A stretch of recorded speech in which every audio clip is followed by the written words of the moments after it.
Hello and welcome to PFF Fantasy Football Podcast Team Preview Edition. I'm your host, Ian Hartitz, and joining me, as always, none other than the one, the only, Dwain "The Rock" McFarland. Dwain, we just talked some Browns. Now we're talking some Ravens. Great day to be great. How are you? Man, it is a great day to be great, Ian. Always when I get to hang out on the PFF Fantasy Football Podcast with you. Like, look at you. You're so dedicated, even on vacation. That just shows you how much you love what you're doing. But you're also just dedicated and you're a hard worker. But yeah, man, happy to be here. Excited about this team. Like, the Ravens are one of these teams where I don't think we really have a ton of questions, but there's a lot of potential, for us to mine from a fantasy perspective. I think it's pretty straightforward with like what we can expect from the team as far as like where we think targets and stuff will go. And guess what? They happen to have some really talented players. So these are always fun. As always on the Team Preview Edition, we're going to go through some of the coaching changes, roster changes, then get into the nitty-gritty quarterback, running back, wide receiver, and tight end. So thank you guys for tuning in. As always, Spotify, iTunes, YouTube, wherever you are listening/watching us. Let's get after it. Looking at the coaching staff, head coach John Harbaugh back to lead the Ravens for the 14th consecutive season, joined by longtime offensive coordinator Greg Roman, who has helped direct Lamar Jackson directly since 2019. So offseason reports continue to indicate that the Ravens are looking to party like it's 2019 again on offense, which means running the hell out of the football. In 2019, 50.1% pass play rate in non-garbage time situations that ranked dead last in the league. 2020, dead last in the league. Last year rose all the way up to 11th. In terms of pace, they've been 27th, 30th, and 26th. So they rank first in total run plays in the league since 2019 and 27th in dropbacks. Now, we'll get to all of you freaking, not saying you listeners, but, we all realize there are some Lamar Jackson passing slanderers out there. We'll get to that in a minute. But, Dwain, it does seem like the Ravens want to possibly lead the league in rush attempts again. And to be fair, it was just kind of a perfect storm last year for them not to run the ball the same way, to lose your top not one, not two, your top three running backs before the season starts. And then to have Lamar Jackson go down at halfway point, never really come back the same. It made sense why they boomed up to 11th. I do not think they're going to be above average. If I had to pick, the five most run heavy teams ahead of 2022, the Ravens will be one of them. Yeah, I think we're going to see that again. And again, we'll get to Lamar in a second, but like the Ravens were best when you were just allowing Lamar to play through efficiency. Right. Think back old school Seattle before Russ was cooking, but how Russ would still come through with all these, he could still come through with these really good fantasy seasons by hitting the deep ball and by using his legs. I think that's what we're looking for with Lamar Jackson. But obviously Jackson has a bigger upside as far as, just from a pure rusher standpoint versus what we saw with Wilson, probably less upside, as a pure passer. So I think, he lands, still squarely, as someone that obviously we'll be targeting. We'll be talking about him more in fantasy drafts. But yeah, I 100% agree. I think this is one of those teams that when we look at it, they're going to want to get back to doing, based on all the offseason moves we've seen, I think reading all the tea leaves, just kind of monitoring all the storylines, it does really seem to point towards the Ravens wanting to get back to running the football. Looking at the specific roster moves now, backup quarterback Josh Johnson, who I love reminding people of this, threw for 300 yards for both the Jets and the Ravens last year in his only two extended appearances after not playing in the NFL since 2018. Hopefully he gets the job done in Denver, beats out Brett Rypien for that backup job, but it will just be the Lamar Jackson, Tyler Huntley show for now in Baltimore. Running back Devontae Freeman and Latavius Murray remain unrestricted free agents. Shout out to Freeman, man, because there were a lot of these veteran running backs that a lot of people just thought were washed last year. Freeman did show he still has some juice in the tank. Only Elijah Mitchell actually had more touches on the season without a single drop or fumble. That's a sort of reliable veteran you should be looking for at the position. Also lost Tyson Williams, signed a one-year deal with the Colts. Did bring in Mike Davis, 1 year, $1.2 million deal, just $152,000 in guaranteed money, though. With that said, looking at the depth chart and with the injury uncertainness of J.K. Dobbins and Gus Edwards, Mike Davis could be a little bit more involved than maybe people are anticipating. Also took Missouri running back Tyler Beatty in the 6th round. At wide receiver, Marquise Brown traded to the Cardinals alongside a third-round pick in return for the 23rd overall pick in the 2022 NFL Draft, setting up Rashod Bateman to work as the undisputed number one wide receiver in Baltimore. Also, Sammy Watkins signed with the Packers, and Miles Boykin signed with the Steelers. So this really is a situation where when you look at the Will Fullers, the Julio Joneses of the world, wouldn't be all that shocking if the Ravens add someone else before it's all said and done. Dwain, I feel like, and I'm not trying to hate on Julio, but like I thought thought Jarvis Landry was going to go to Baltimore because it just seems like all these veteran receivers that have maybe lost a step. You go to Baltimore, you'll have another good season or two, and then you'll get out of there. It's just, look, it's always been a great organization, and it's worked for a lot of these guys. I was just personally surprised Jarvis didn't go there. But real quick, tight end Eric Tomlinson, block first player. He's gone to Broncos. They replaced him with a pair of fourth-round picks, and Iowa State tight end Charlie Kohler and Coastal Carolina tight end Isaiah Likely. As we all know, though, it's just the Mark Andrews show. So, Dwayne, I think all this just goes to show us that the Ravens seem confident enough in one of J.K. Dobbins or Gus Edwards being there for now. We did see them bring in Melvin Gordon for a visit before he ended up re-signing with Denver. And in wide receiver room, Rashod Bateman is being set up as the number one. I don't think those are changing. With that said, I wouldn't be shocked if we see Baltimore add the sort of veteran running back wide receiver that, has fantasy Twitter in a frenzy for a couple of days, even if they're not necessarily going to have massive roles. Yeah, I think you could see them add one in both. I think they're just waiting right now. They're just going to see what happens. And it could even be something where they just kind of bide their time and wait for a cut. Maybe there's not anybody they really love on the market right now, but they think that could change, as the summer goes along. So I think there's a lot of possibilities with the Ravens, but to your point, none of them really bother me. Now, like if Julio signed here, like that would be a big enough signing, right? In my opinion, Will Fuller, like those would be two things that, and we're still going to like Rashod Bateman, but in an offense that we think is going to run the ball more, if you add another mouth, even if it's a little bit, right, that mouth needs to be fed in a pie that we think is going to shrink, like that would be the bigger concern. As far as a running back, whoever gets signed, like, yeah, I think it could potentially signal that they don't think either one of their backs are going to be ready. But I think at the same time, most likely we would still be looking at, once those two backs are return, right, and they're back in the fold, that whoever they sign probably wouldn't end up being much a factor, in your stretch run for your fantasy season. Looking at the quarterback room, Lamar Jackson and Tyler Huntley. Obviously, it is the Lamar show. Man, not reporting to like voluntary offseason workouts, just one thing after another with Lamar. And of course, we had, I won't throw under the bus, but a certain ESPN analyst just saying that, Lamar needs to do a better job winning from the pocket, and just the same tired bullshit that continues to follow Lamar around. And I thought after the man freaking won the 2019 MVP, we could take a step back and actually treat this rational. But I don't know what it's going to take at this point. Like, Dwayne, it's like people just don't even want Lamar to be arguably already the best rushing quarterback we've ever seen. Like, that's almost held against him. He's only compared against quarterbacks as a passer. Like, just for once, man, can we just maybe throw the rushing production in that same graph? Like, quit showing me Lamar Jackson versus someone like Jimmy Garoppolo and like holding it as a negative while we're just ignoring the entire other part of his play. But you know what? Fine. Let's do that. And guess what? Lamar is still an above average quarterback at worst throwing the football. 60 quarterbacks with 300 plus dropbacks since 2018. He's 21st in PFF passing grade, 12th in quarterback rating, 17th in big time throw rate, 24th in turnover-worthy play rate, 20th in yards per attempt. And yeah, I get it's not as pretty as someone like Peyton Manning or Tom Brady has it over the years. But Dwayne, like a big part of that is defenses can't guard Lamar like they do with those guys. So again, it just seems awfully strange to me the way all these dual threat quarterbacks continue to be treated. I don't want to say it's all racism. Who knows what some of it is. Like, I don't want to get into that whole side of things, but I don't know what else Lamar Jackson needs to do here, because the guy, again, he's number one all time in rushing yards per game. Like, what's a quarterback's job at the end of the day? The quarterback's job is to lead his team to points. You want to score points. Who cares how you score the points? And since the Ravens drafted Lamar Jackson in 2018, only the Chiefs, Buccaneers, and Saints have more total points than the Ravens. So with that off my chest, real life slander aside, luckily fantasy football does reward these sort of dual threat quarterbacks, and we don't need to have these sort of silly discussions in our lovely industry. So looking at Lamar, Dwayne, we've kind of talked about these big five. I think you could even argue big six, shout out Jalen Hurts quarterbacks: Josh Allen, Kyler Murray, Justin Herbert, Patrick Mahomes, Lamar Jackson, and Jalen Hurts. That's my order, but man, it's a tier. And days go by that I'm intrigued at putting Lamar all the way up to QB2. He was the QB2 last year in expected points per game. We know his rushing floor in terms of total yards is higher than anyone.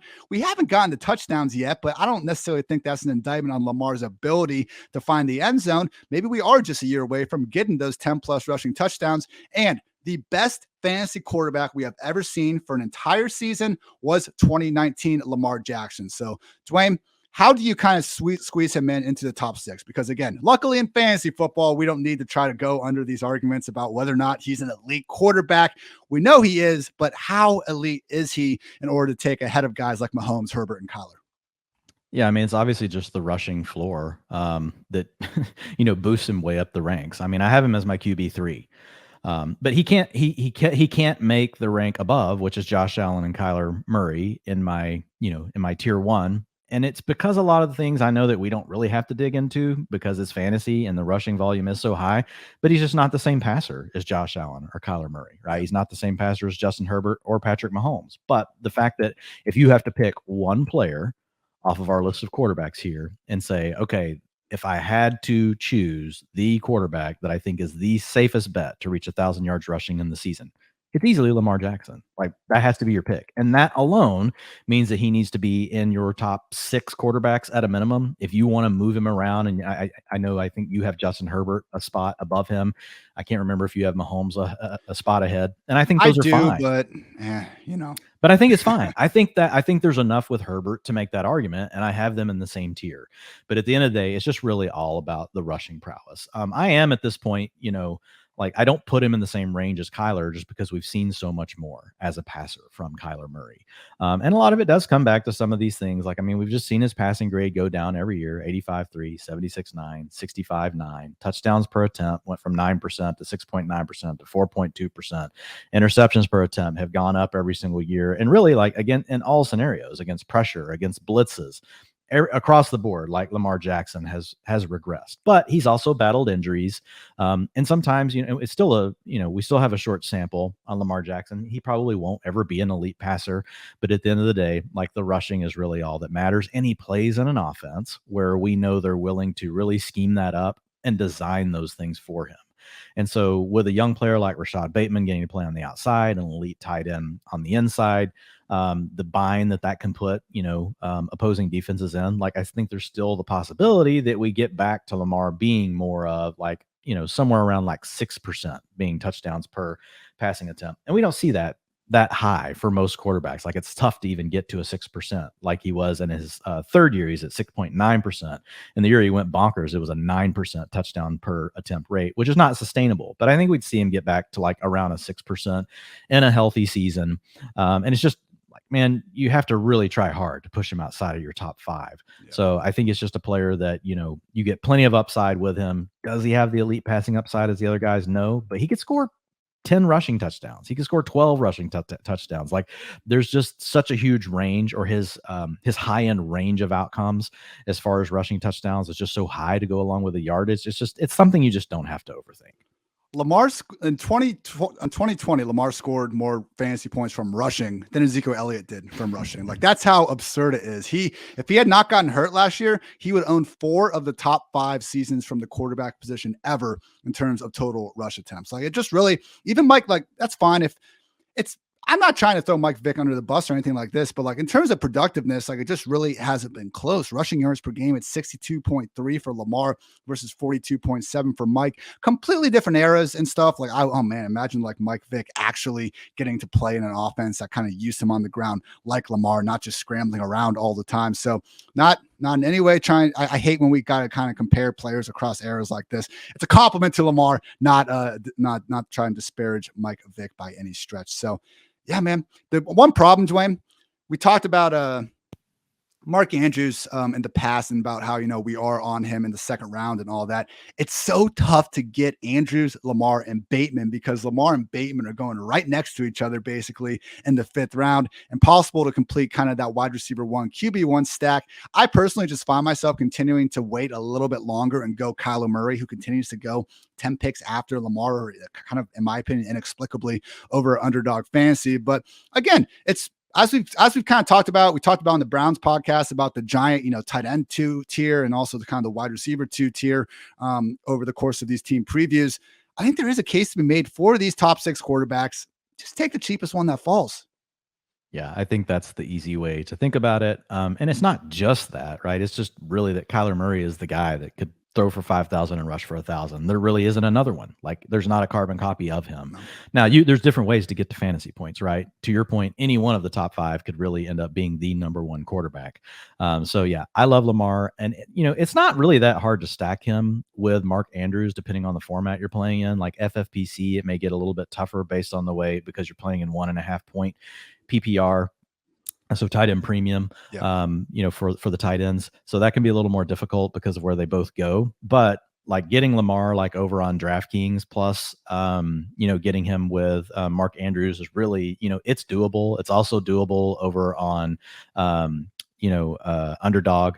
And I haven't done any of the MFL 10s or anything like that, so I don't know. But on those 3 formats, I would say that on DraftKings and on Underdog, you can get the stack, because a lot of people will let Lamar slide because he's going in the 5th round. It is tough to get all 3, but I don't necessarily want to, right? On a run heavy offense like this, or one that has the potential to be run heavy, it's typically I just want to have one of the other options. Now if Bateman slid to you, like for some reason in the 6th round, and because normally he goes at the beginning.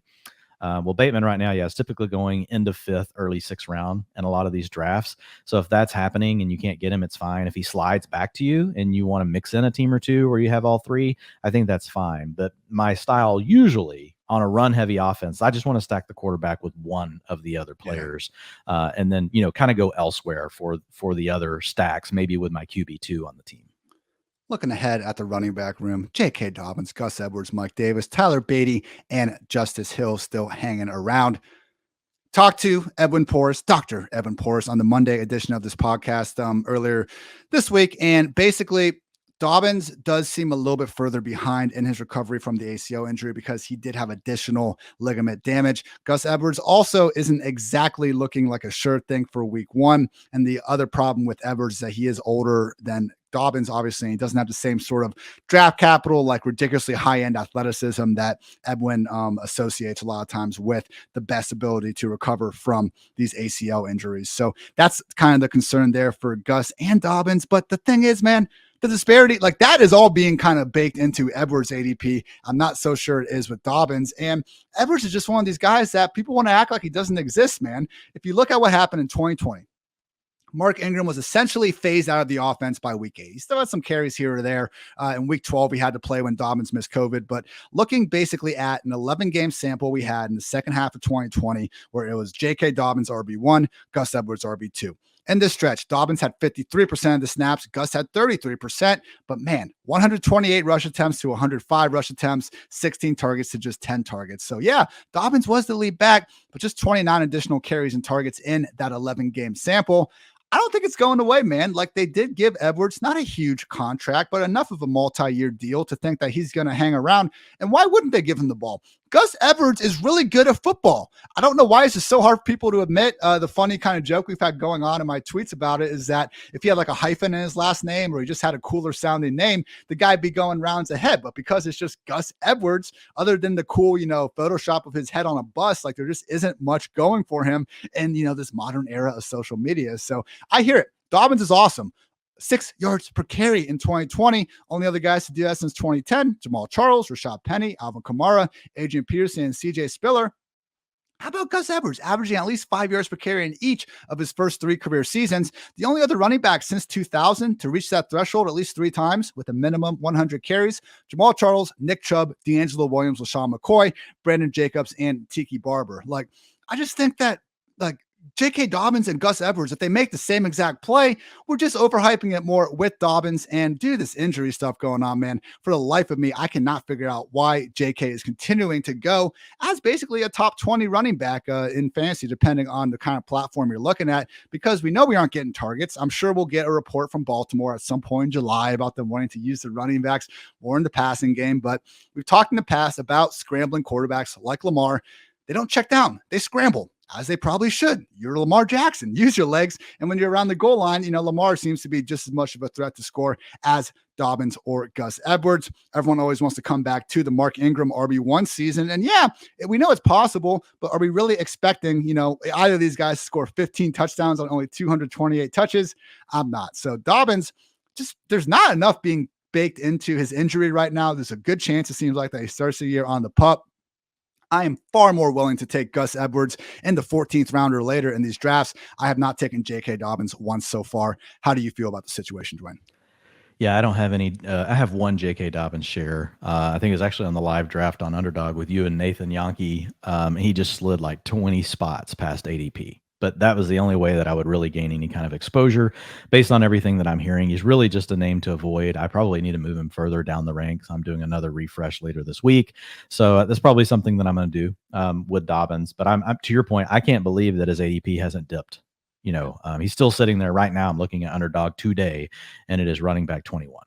Like I'm really surprised by that. So like whenever I'm sitting here looking, at my ranks, right in front of me, and you got J.K. Dobbins sitting around players like Elijah Mitchell, Clyde Edwards-Helaire, I would take both those players over him. I'd take Josh Jacobs over him at this point. Like how do we really even have him above Miles Sanders? I mean, I think you can make an argument. Why do we have him above AJ Dillon? So I mean, Tony Pollard. Yeah, I mean, Tony Pollard, you start to get around into the Tony Pollard, Kenneth Walker, and then you kind of have, the guys that are explosive playmakers with receiving chops, Cordarrelle Patterson, Chase Edmonds, Kareem Hunt. Like, honestly, J.K. Dobbins should probably be more around the Miles Sanders to AJ Dillon range. And I wouldn't blame anyone if they were taking those players over J.K. Dobbins. I have him as an RB3 right now. All these players I just named, I have as RB3s. So, I mean, technically I've got them all in a tier, but I do right now have him in a tier, within the tier kind of thing, a little bit ahead of those guys. And I'm going to have to move him down just because, another reason I love to draft, is also just testing our convictions around these things. And I've got a list of players because last week I hit it like hard and often, like 27 different drafts I did. And I've even done a couple more since then. And so I have this list of players that even when they're like falling sometimes and I'm still not clicking on them, like I'm like, okay, like I need to go back and look at this player again. Either I need to, move them down my ranks because there's a real reason that I feel this way, or I need to start drafting them because the data actually says that we should be drafting them. And so J.K. Dobbins is one of the guys that are on that list.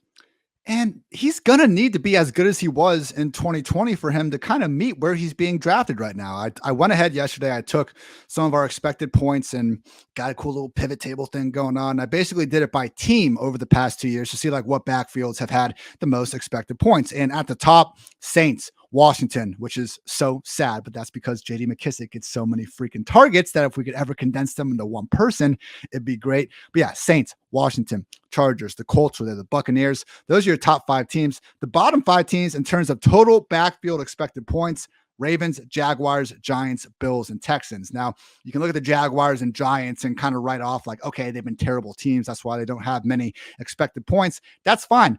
And same thing with the Texans. But for the Ravens and Bills, teams that have still been putting up some points, this is what happens when you have guys like Josh Allen, Lamar Jackson under center. It's great for the team. It's great for them. It's fine enough. It's not great for sometimes not great for the receivers. It's bad, objectively bad for the running backs. So unlike Cleveland, I mean, hell, Cleveland, man, like they've ranked 12th and 23rd over the past 2 years. Ravens 24th and 31st. So it's just one of those things where not only do we need Dobbins to get healthy, we also need him to crush because he's not going to get that much fantasy-friendly opportunity. No targets to go around. Like I just don't want anything to do with it. With Gus, he is going outside the top 50, I think, on Underdog. RB 52, 166 pick overall. I continue to just be happy to take him in these later rounds of draft. Guys like him, Jamal Williams going in this range. I do think there's something to be said for these RB2s that, yeah, maybe they don't have the same sort of, best case upside that an AJ Dillon and Tony Pollard have as the primary handcuff, but we'd still be looking at someone that's going to be ranked inside the top 24 should the starter be removed from the picture. Like, yeah, Dobbins without Gus would be ranked a lot higher than Gus without Dobbins, but we're still talking about someone going outside the top 50 running backs that has a chance, if Dobbins is out of the picture to start the season, will be ranked far, far higher. So, Dwain, like once you get outside the top 50 backs, guys like Tyrion Davis-Price, Gus Edwards, Jamal Williams, and yeah, those are like the 3 guys, the last kind of remaining like flex with benefits tier where they're going 10, 15 spots after guys I think with similar roles. I understand there's some injury concerns, but hey, it's the RB 52. I'll take the injury concerns with the RB 52, not the RB 21. Yeah, totally agree. I think with Edwards, obviously we've got concerns. He could start the season on the pup as well, which is 4 games instead of 6 now. So this is obviously going to be a big thing that we're going to continue to monitor through training camp, and something that we'll have to come back and touch on. So I think if Gus ends up missing, the first 4 games, then I think, maybe, we move him down a little bit from here. But I think that's also part of why we're getting the discount that we are on Gus Edwards. Because actually, if you think about it, last year, it was interesting. The fantasy community was actually pretty sharp on Gus Edwards. And I know you were helping lead the charge on that, but we had a lot of people, saying, hey, Gus Edwards is before the injuries, right? Either one of the players, that Gus Edwards was a player that should be going in that around 11, 12 range, because he could give you a spike week because he had a role already and they had just given him the new contract. And then also, if something were to happen to J.K. Dobbins, that big time contingency value. Obviously, both of them ended up getting hurt, so it didn't ever really come to fruition. But I think it's really similar this year. I think the big concern that's holding him down a little bit right now in ADP is people are still just a little bit worried that maybe he doesn't get to start the season. But what's interesting about it is what you mentioned earlier. People are ignoring that for J.K. Dobbins, but they're holding it against Gus Edwards. So I'm with you. I've got plenty of Gus Edwards exposure, as far as all the drafts that I've done right now. And I think you named the right guys. Like I've got tier 5A right now for me has Gus Edwards, has Jamal Williams in it. Then I've got also Darrell Williams, which I may need to change that one just because we're hearing all this news around Eno Benjamin now. We'll have to wait and see what that looks like during camp. But Darrell Williams is nothing special. But I do agree that Gus Edwards, I have Tyrion Davis-Price. I've got Tyrion Davis-Price 4 spots above Gus. I've got Jamal Williams 2 spots behind Gus. Yeah, I wrote an article last May that I just pulled up breaking down basically the Dobbins, Gus Edwards, and the Ravens backfield. And the ADPs, when I wrote that, underdog ADP for Dobbins was RB17 and Gus was RB40. Again, very same situation in terms of the competition around. They're both coming off an injury. You can argue Dobbins, I don't think it's even an argument. Dobbins is coming off a more significant injury, and for some reason, Gus is the one being penalized more for it. Couldn't be me, though, Dwain. And also couldn't be me ignoring the fine folks over at Underdog Fantasy. The best place to play fantasy football this summer is Underdog Fantasy. Best Ball Mania tournament has $10 million in total prize money. The best part is you just draft your fantasy football team. That's it. No waivers, no trades, no in-season management. Underdog gives you your best score each week of the season and the highest scores at the end of the year win. Plus, Underdog is going to double your first deposit up to $100 when you sign up with the promo code PFF. And if you play just 10 of those dollars using promo code PFF, you get a free PFF subscription. So what are you waiting for? Head on over to UnderdogFantasy.com or the App Store. Play $10 with code PFF and draft your Best Ball Mania team today. Also want to give a shout out to our friends over at Manscaped, the leader in below-the-waist grooming. Now trust them with the whole shebang. Join the 4 million men worldwide who trust Manscaped by going to Manscaped.com for 20% off and free shipping with the code PFF. Again, that's 20% off and free shipping with the code PFF at Manscaped.com. It's time that you enjoy the finer things in life and get yourself a platinum package for your platinum package. Wide receiver room. This is gross. Rashod Bateman, Devin Duvernay, James Proche, Tylan Wallace, Benjamin Victor, shout out former Ohio State Buckeye, and Jalen Moore. That's the thing, Dwayne. Julio Jones, he'd be the number 2 on this team probably. And Devin Duvernay, they use him more as a gadget slot type, give him the Jimmy Garoppolo, patented 6-inch pop passes and those kind of things. But no offense to James Proche or the entire Proche family, let's get a field stretcher in there potentially to have someone that can kind of force his defense to respect the deep threat. Never did replace Hollywood Brown yet, and that's why I tend to think that they could still be waiting to make another move. But we can't predict exactly the future in terms of what they're going to be adding to the situation. And because of that, Rashod Bateman looking really set up for a featured role. Now, we do need to remember Mark Andrews. Not every wide receiver room has to deal with a tight end potentially sucking in 150 plus targets in his own right. But in terms of Bateman, what did you kind of think about his rookie year, Dwayne? I was a little bit underwhelmed upon going back and watching the, watching the film. Made some nice contested catches in that Cleveland game. At the same time, when the guy hurt his groin in August, he had it pop up again in week 8. I just don't think he was ever healthy. And the Ravens certainly seem to be thinking that they spent first round draft capital on him. The Marquise Brown situation, I know he requested a trade, but I don't know if it's fair to say they had to get rid of him. It seems like they're confident enough in Rashod Bateman being the wide receiver 1 that we should be as well. With that said, I did compare his year 1 metrics to 46 rookies with at least 50 targets over the past 5 seasons. Bateman ranks 34th in PFF receiving grade, 36th in yards per route run, 37th yards per reception, 38th in targets per route run. So the 65.2 PFF receiving grade, I think that's barely in the bucket that we've still seen. It's not the Devontae Adams bucket where we're literally hanging our hat on one player, hopefully, turning that thing around. It's not ideal though. So where do you fall on Bateman? Because while he's not the most expensive guy in the world, but like, why is Bateman going to do more than what Marquise Brown managed to do, who worked as a wide receiver 48, 43, most recently wide receiver 23 on a per game basis. And we got Bateman going as a wide receiver 25.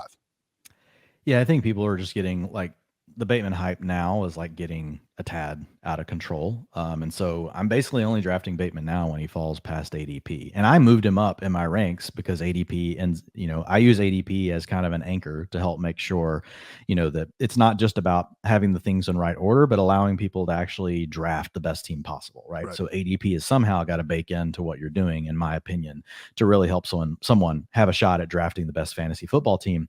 And so, but at this point, like, because we know that we've got this run heavy offense, we know that Mark Andrews has the potential to be a target hog. And remember, 3 is really can be a crowd in a pass heavy offense, right? But 2 can be a crowd in a run heavy offense. Now it can often support 2, like we've seen, like historically a great example really is the 49ers. Anytime we're just trying to fit 2 players in, things tend to work out. Like when you're looking at the 49ers historically, anytime you want to start supporting 3, it really becomes a problem. So I think we make the argument that's still probably okay with Bateman, but I just start to worry that how much really upside do we have for a player like this whenever we're now talking about him pushing for being a top 24 wide receiver, right? An ADP. Like I like him as a wide receiver 3 with upside, but when you make me start having to draft him as a wide receiver 2, I don't know how much wide receiver 1 upside we really think Rashod Bateman has in this particular offense for this particular season. Overall, I do still like Bateman's profile. I think he has a shot to break out. Like he's still a first round draft pick. He finished in a study that I did earlier this season, just looking at PFF rookie receiving grades. And then I went back and did another breakout receiver study, bringing in some additional data points. And Bateman was still okay, especially when you look at his rookie receiving grade. It was in the second bucket of players, so it wasn't in that elite group where they typically go on to hit and have some smash seasons.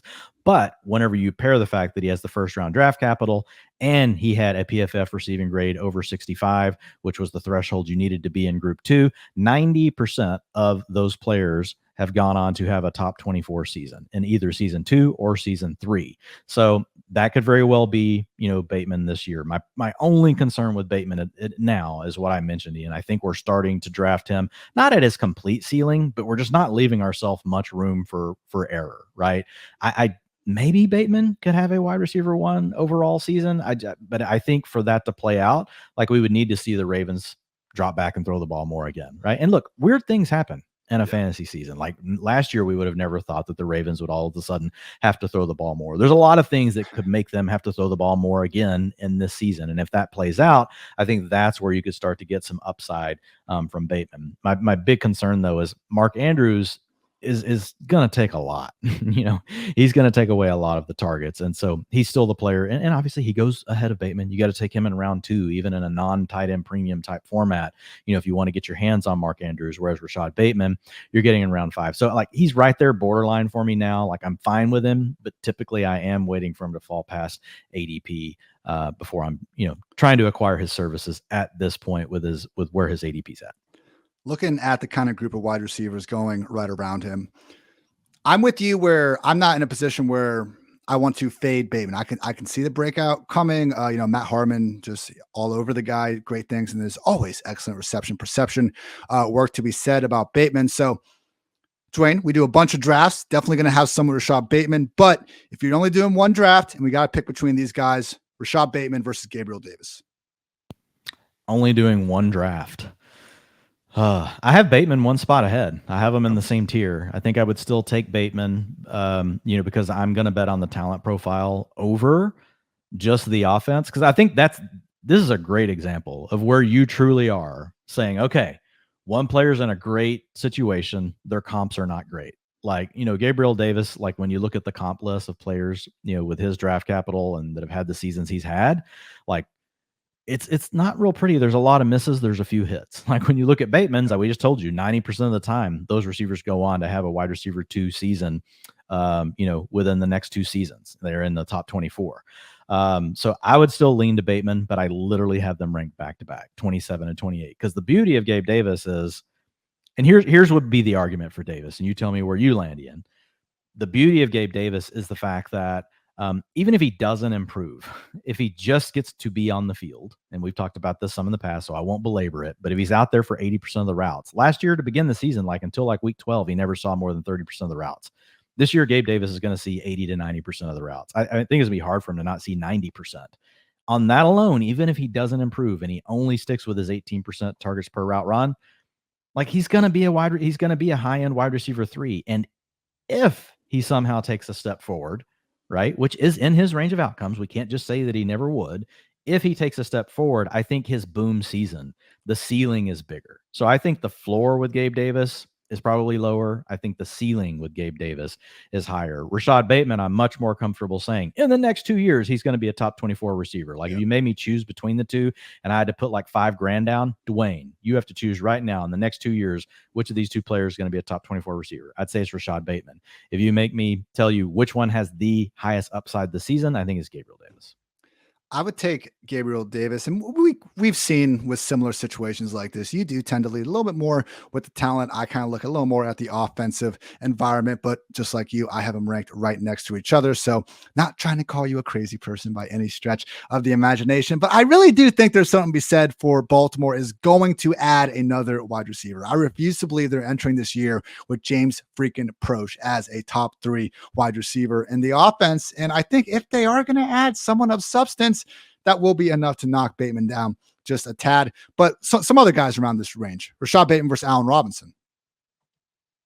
Yeah, I've got Bateman right now a little bit behind Allen Robinson. So I'm taking Robinson. All right, I'm taking Bateman there. We're a little bit off here. How about Amon-Ra St. Brown? Amon-Ra St. Brown, I've got in the same tier, just a little bit behind Bateman. What about the guy? I guess we do have Marquise Brown ahead of Rashod Bateman, but it's interesting, Dwain. One of the more polarizing, I think, fantasy choices this year, arguably, because to your point, I don't know what Rashod Bateman's boom year really is. If Mark Andrews is going to continue to be a number 1 on pass game option, Bateman is one of these, really him and the Chiefs wide receivers. Those are the only guys I'm thinking in the entire league that we legit need to think of as number 2 at best pass game options. Andrews is number 1 in Baltimore. He just happens to be called a tight end. Yeah, I agree. And so that's the kind of the thing with Robinson. We've already seen him be a good player. Yeah. He's going to play in an offense that we know is probably going to run more passing plays. The Ravens run plenty of plays. Historically, they're fine from that perspective. It's just they can get so run heavy. So with Robinson, I feel like you just have more outs, from a perspective of the offense that he plays in, even though we know Cooper Kupp is going to be the number 1, just like we know Mark Andrews is going to be the number 1 for the Ravens. This is a good example, though, of something. We were having a little Twitter discourse because we don't talk to each other enough, I guess, the rest of the time. But you brought up the good point that, you mentioned before 27, however many drafts you did last week. Running back has been one of your preferred starts. And I'm not even saying Bateman deserves to be in that tier with guys like DJ Moore, Cortland Sutton, Marquise Brown, stuff like that. But as we're going through these guys, I do think it's pretty close, and it's tough to be fully on Bateman versus these other guys we were talking about. And I think that gives you more credence to the idea, load up on these running backs and take the wide receivers that are falling, because I do think the tier drop off for running backs is much, much steeper once we start getting to these points compared to the wide receivers. Right. And I think the other component with some of the other wide receivers, it's just a lot easier. If you take Allen Robinson, it's a lot easier to still stack, Matt Stafford. You get Cortland Sutton, a lot easier to still come back and get Russell Wilson later. Even if you take, obviously Gabe Davis wouldn't be in that conversation. But if you look at, a player like DeAndre Hopkins, obviously Bateman's going ahead of him. I have Bateman ranked well ahead, but it's so easy to come back and get a DeAndre Hopkins going. How many picks after Bateman? 23 picks, almost 2 rounds later than Bateman. Now, obviously, look, Hopkins isn't going to play for 6 games. So that's there's a reason for that. but you can also still get Rondell Moore in like round 12, and probably be fine for the first 6 weeks. And then you have Hopkins down the stretch run. So there's just so many different ways to build these teams. And a lot of times, I am attacking like these AFC and NFC West teams, plus the Bucks, plus the Bengals, plus, the Bills. Like those offenses I'm so heavy on. Like I drafted a team the other day, 70% of my players came from the 12 teams that account for 92% of the games that are going to go over 50 points. It's not like that every draft, but sometimes it just falls your way. And so like I don't have a problem prioritizing some of the players still over Bateman.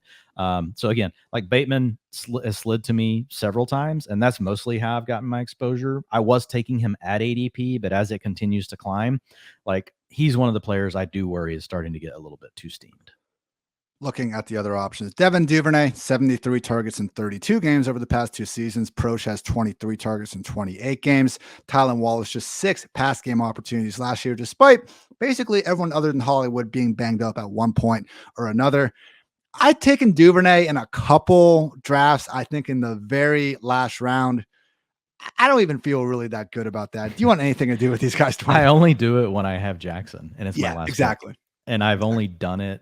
I think I've done it twice. I think I've got Jackson like 4 times, and twice I ended up with Duvernay at the very end. And if I've already stacked, I think I have 1 Bateman stack and 1 Andrew stack, if I'm correct. Like just thinking off the top of my head, I don't think I stacked Duvernay on either one of those. Like, so I only did it on the 2 where I just didn't, because Lamar, I'm also fine. Like just draft Lamar Jackson's one of those quarterbacks. Jalen Hurts is also one of these. Trey Lance is one of these. Like they're fine. They have weapons you can stack them with if you want to get one of the players. But like those players, those quarterbacks don't bother me, Ian.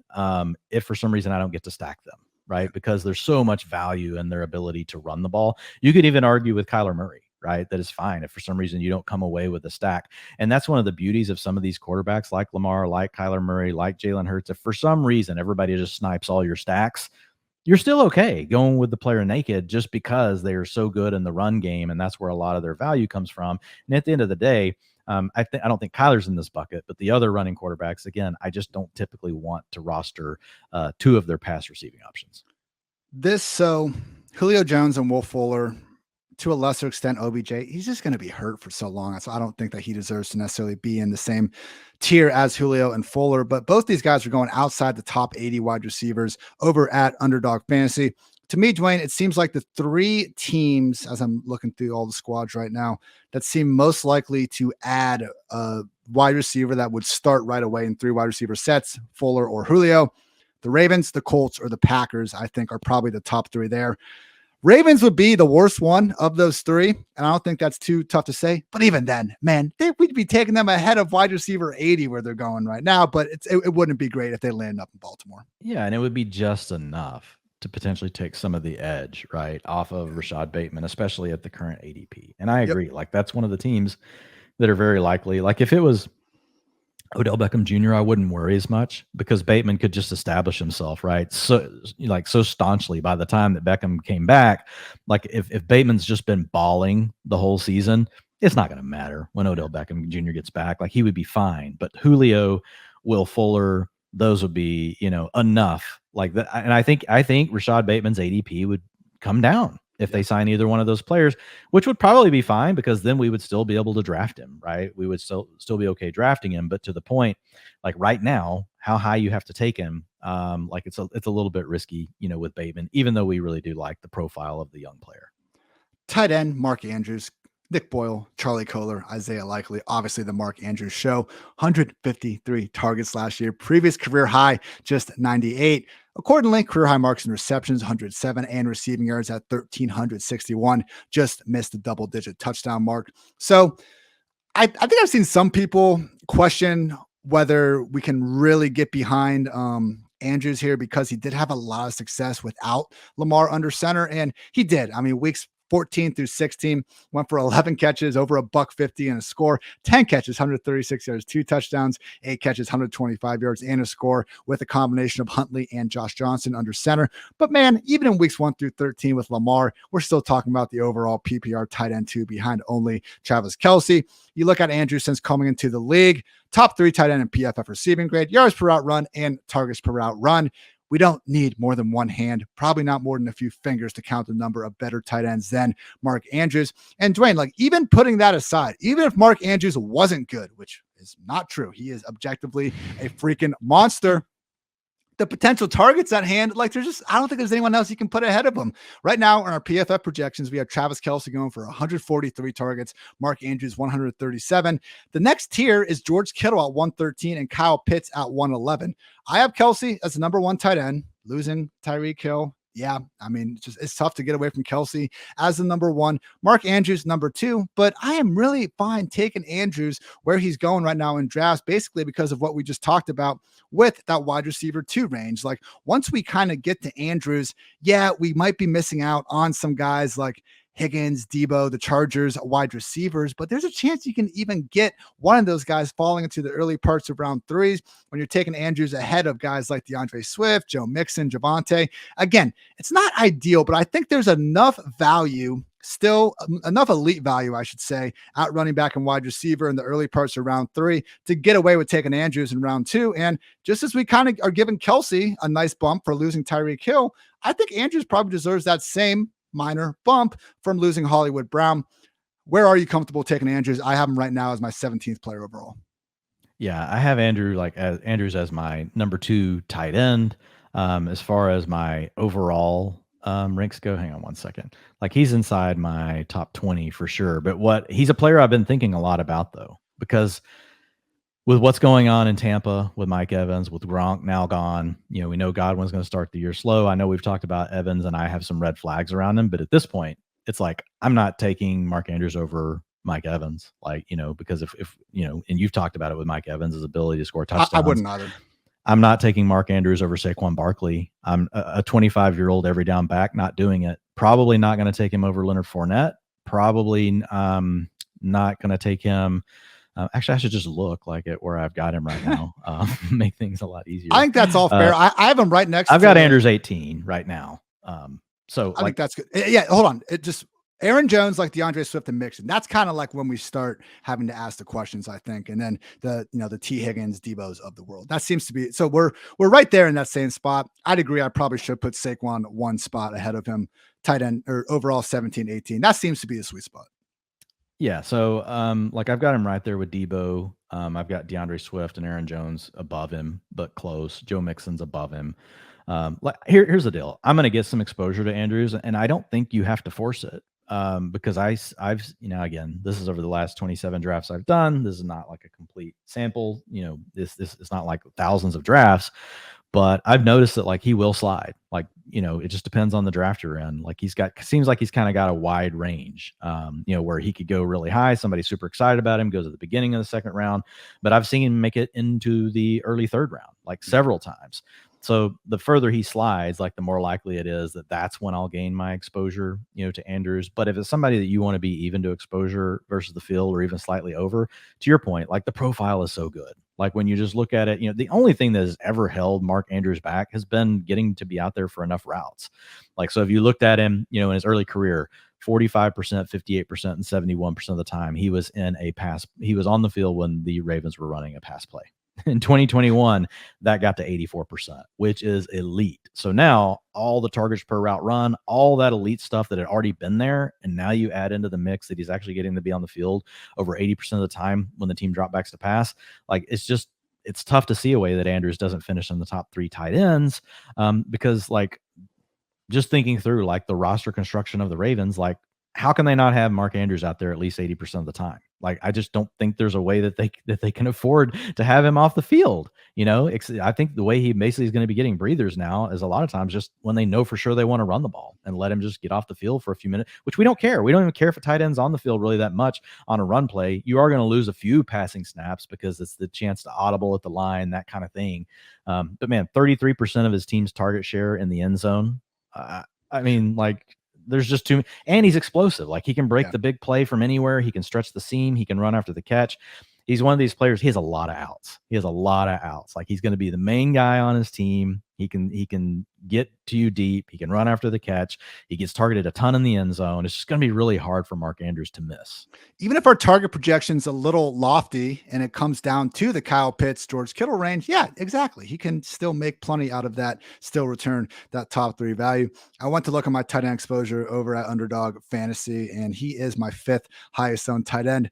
At the moment, he's 4th highest among players that are actually playing football this year, though. Dwayne, gotta love that Rob Gronkowski value, eh? Yeah. Fuck. That's my overall thoughts. But yeah would be my thoughts on that.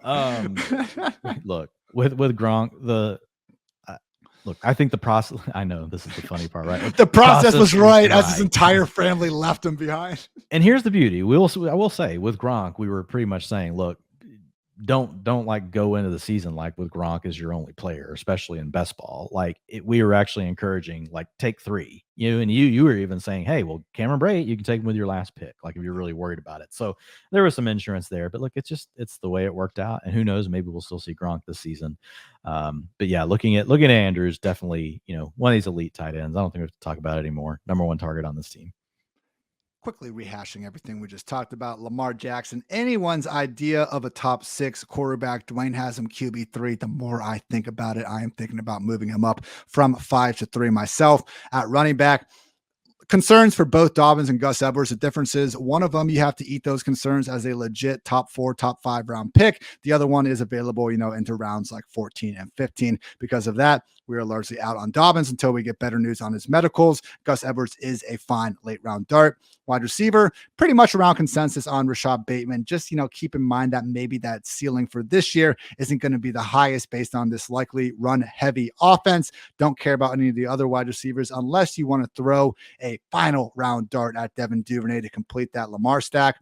Mark Andrews, both of our tight ends 2s, ranked in the top 18 players. Don't be afraid to snag them in the second round of fantasy drafts of all shapes and sizes. Sound right, Mr. McFarland? Yep, pretty straightforward offense. I think there's plenty of, opportunity to like have, good exposure to these players, but not have to be over. And I think the beauty of it is that it is pretty simple. It's pretty straightforward. To your point, I do think they will add someone else. That doesn't bother me at all with Andrews. Bothers me a little bit with Bateman, but mainly just because how steamed his ADP is starting to become. Next up, everyone, we're going to have the NFC North team previews coming. I don't know about you guys listening, but I just cannot wait to hear Dwayne talk about Allen Lazard and these Green Bay wide receivers and just the rant that we have waiting for us. Like, Dwayne, like usually we get into positions and I kind of say my 2 cents and then throw it over to you. When we get to Packers wide receivers, like I might go get a beer or something. Just I will kick back, give you the floor.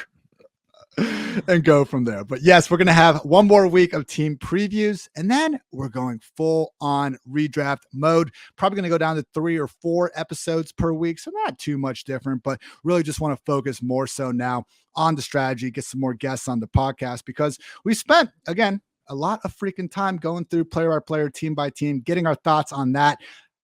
Important thoughts on that done, but also out of the way. So now that, we don't need to spend 20, 30 minutes talking about how good a player might be, in July and August, when we probably should be focusing more on where they fit within the strategy realm of things. So that sound about right to you, Dwayne? I love it, man. Let's go. Yeah, that sounds excellent. It's a great year to be great, Ian. Amen to that. So keep an eye out for Dwayne's ever excellent work on PFF.com. Several best ball strategy articles out this week for those of you looking to go win some money, which why the hell not? Sounds good to me as always. So for Dwayne, I'm Ian. Thanks to those for tuning in to PFF Fantasy Football Podcast. And until next time, take care, everybody.